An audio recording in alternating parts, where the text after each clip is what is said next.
CJNG's daring, bold if I would say so myself, CJNG's daring surveillance targets DEA agents on American soil. That's bold, bro. That's ballsy right there. During a U.S. Senate Judiciary Committee hearing on June 24th, 2025, Matthew Allen, DEA special agent in charge of Los Angeles, exposed a chilling development. The Cartel Jalisco Nueva Generación conducted surveillance on DEA agents and informants in Washington, D.C. during the 2024 trial of Rubén Oseguera González alias El Menchito. So, they were mining for information during the trial. Witness tampering, if you ask me. What do I know? Allen labels CJNG a paramilitary cartel, emphasizing their audacity, boldness, if I'd say so myself, to operate on American soil as an act of tourism, not just crime. The CJNG surveillance of DEA agents during El Menchito's trial highlights the cartel's fearless stance against U.S. law enforcement. During the trial of Menchito, son of CJNG's top leader, cartel operatives were caught surveilling DEA agents and informants right here in Washington, D.C. As a direct result of the capture and prosecution of Menchito, CJNG struck back in Mexico, shooting the wife and killing the daughter of a cooperating informant and killing a Mexican army soldier. This is who we're up against. Paramilitary cartel with global reach, willing to kill families and surveil U.S. personnel on our own soil. This isn't just crime, it's terror. Think they're still surveilling? You don't just stop surveilling if you got an in, right? And how do they know they were surveilling? How'd they figure that shit out? ¿De dónde salió eso? See, here's the problem with this. Let me see if I can find anything else. The problem with this is they're not telling us anything else. News Nation. News Nation always loves to scream the cartel. Let's get them in here. Let's see if they got any new information. Cartel spying on law enforcement on U.S. soil. El Paso, Texas border report. It's barely a few weeks ago that DEA agents raided a warehouse in Los Angeles where they knew they'd find rugs. What they did not expect to find was a mural stretching from floor to ceiling of a man whose face they're familiar with, wearing a bulletproof vest and the insignia of the CJNG. It was the face of Mencho, the ruthless supreme leader of Mexico's Jalisco cartel and one of the principal exporters of illegal fetty-wap to the U.S. A shrine, said Matthew Allen, special agent in charge of the DEA's Los Angeles Field Division, not hidden in the jungle or some remote compound, but right in the heart of America's second largest city. Relax. I'd argue third, all right? The message was clear. We are here. We are among you. Oh, that was the message from the mural? Oh, shit. What are we talking about? The Mexican rug cartel's infiltration in major U.S. cities and American society was a narrative the DEA official brought to a hearing of the Senate Judiciary Committee on Tuesday. Members heard sworn testimony of how nefarious characters have fled Mexico after committing atrocities and seemingly had no trouble hiding in plain sight in American communities. One of them was Christian Gutierrez Ochoa, a son-in-law of El Mencho. Gutierrez in November 2021 learned his mentor Mencho's wife had been arrested in Mexico and took Mexican Marines as hostages to secure her release.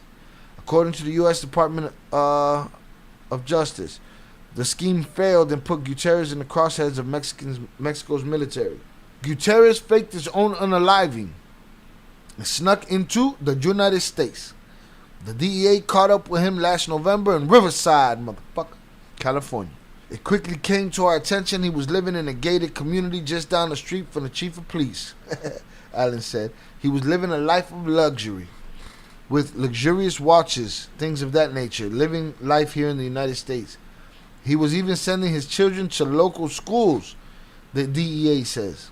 Mencho was unable to savor a life of comfort in the U.S. after being extradited from Mexico in 2020. Menchito, from Mexico in 2020, but the Jalisco cartel made every effort to free him. During the trial of Menchito, cartel operatives were caught surveilling DEA agents and informants right here in Washington, D.C. Damn. So they got caught. They blew their cover somehow, lo cagaron. Ah, no mames. Yo vivo tranquila con los pelos. Acabó el gallo. Cállate. they shit the bed. They got caught. Not being able to spring him in the U.S., the Cartel retaliated in Mexico, unaliving the daughter of an informant in the case and unaliving a Mexican soldier. And Menchito got life in prison plus 30 years for his role in growing the Jalisco Cartel into a $6 billion illicit enterprise. Allen, who spent time on assignment in Mexico, testified of several instances of cartel members directly shadowing DEA agents both in Mexico and in the United States north of the border. The surveillance typically happens prior to arrests being made, and DEA agents often have to call for local police departments to assist them with the show of force. This is who we're up against. Paramilitary cartels with global reach willing to unalive families and surveil U.S. personnel on our soil. We're not dealing with street dealers and smuggling mules. What we face in Southern California is a full-scale infiltration by foreign criminal empires, the Sinaloa Cartel and the CJNG. See, this is a different story. This is Sinaloa. A hacker affiliated with the Sinaloa Rug Cartel managed to access the phone records of an FBI official and utilized surveillance cameras in Mexico City to track and eliminate the agency's informants in 2018. As revealed in a recent report by the U.S. Department of Justice. They accessed phone records of an FBI official. This incident was highlighted in an audit by the department's Inspector General, which evaluated the FBI's efforts to address the challenges posed by ubiquitous technical surveillance, a term that refers to the widespread availability of cameras and the growing trade in extensive collections of communications, travel, and location data. This situation takes on added significance in light of the ambush of May 16, 2025, involving Cesar Guzman, deceased, Carlos Chavela, deceased, and Pablo Cajigal, who was recovering from 9 hammer wounds. Cesar was a dedicated patriot who maintained close relationships with the consulate and various federal agencies, often credited with providing executive protection for U.S. dignitaries. We've reached the espionage stage, of the cartels. Often credited with providing executive protection for U.S. dignitaries. He also offered valuable insights regarding security around the consulate.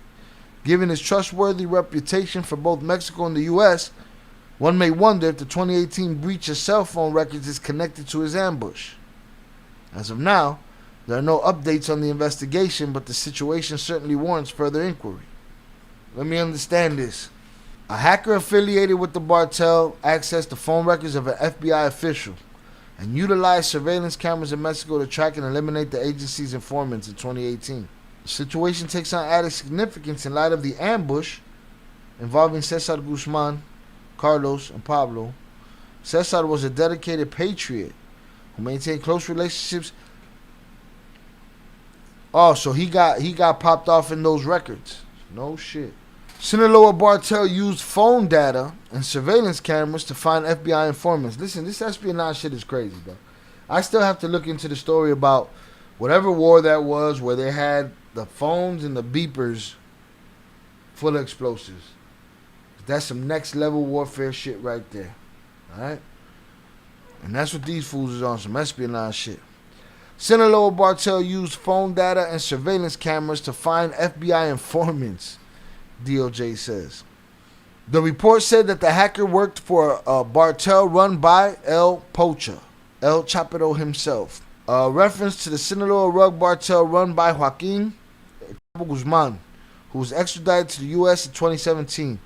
The report said the hacker identified an FBI assistant legal attaché at the U.S. Embassy in Mexico City and was able to use the attaché's phone number to obtain calls made and received, as well as geolocation data. The report said the hacker also used Mexico City's camera system to follow the FBI official through the city and identify people the official met with. No mames, way. That's crazy as shit right there. Think about that. He figured out who she was, so he had to sit around and figure out or was plugged enough to figure out who she was, get her phone number, just with her phone number. You think they can't do that with all the cameras out here in the U.S.? Absolutely. Papa, I go from here to the liquor store. I go from here to the other side of the city. Doesn't matter. They're going to pick up they stitch all that shit together. They're going to pick it up. Camera, crib, ring, business, gas station, city camera. It's a wrap, son. But the fact that all he needs is her number, bananas. You know, you would think he needs something else. Listen, we can't register the phone with Samsung or Apple or whatever without the whatever number in the back on the box and all that bullshit. This motherfucker get your phone number, he in your ass. The report did not identify the alleged hacker. And did they pop him? Did they catch him? Attaché or victims. The U.S. Embassy in Mexico referred questions to the State and Justice Departments, who did not immediately return messages seeking comment. The FBI and a lawyer for El Pocha did not immediately return messages seeking comment. The collection of granular location data from people's phones by a wide variety of commercial and official actors, combined with ever-growing coverage of surveillance cameras, has posed a thorny problem for intelligence and law enforcement officials, many whom rely on confidential informants.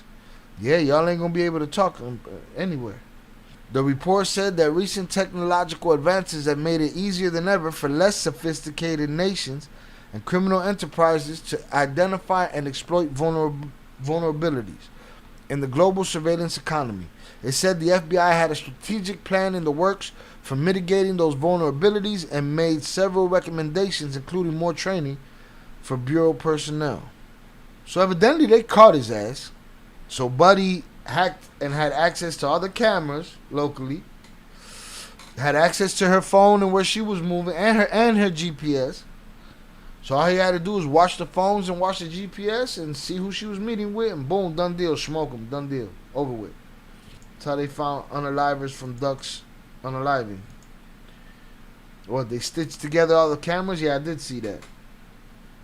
And they got him all the way leaving the crib, all the way to doing the deed. Listen, man, it's safe to say the Cartel is in the espionage game, all right? Expect them to get into the phones of politicians and alphabet boys. Not out of the realm of possibility. Shout out Shannon. Flock cameras in addition to all the other 500 million cameras. And what the fuck are flock cameras? Oh, flock cameras are those crazy ones that are mad detail. That shit is in 800K. License plate readers. I've been seeing the camera where they zoom in on you and they get you, what you put in your pocket, who you walking with, where you got a smudge on your shoes. They on your ass. You can't get away with shit. Everybody knows where you got to be in the crib. Everybody knows where you went, how you got there. We didn't see him come out the front door. Check the cameras in the back. AKA, no te metes. Everybody's watching. The feds is watching. The Flocks is watching. The Cartel is watching. We're living in that movie, 1984. Look it up.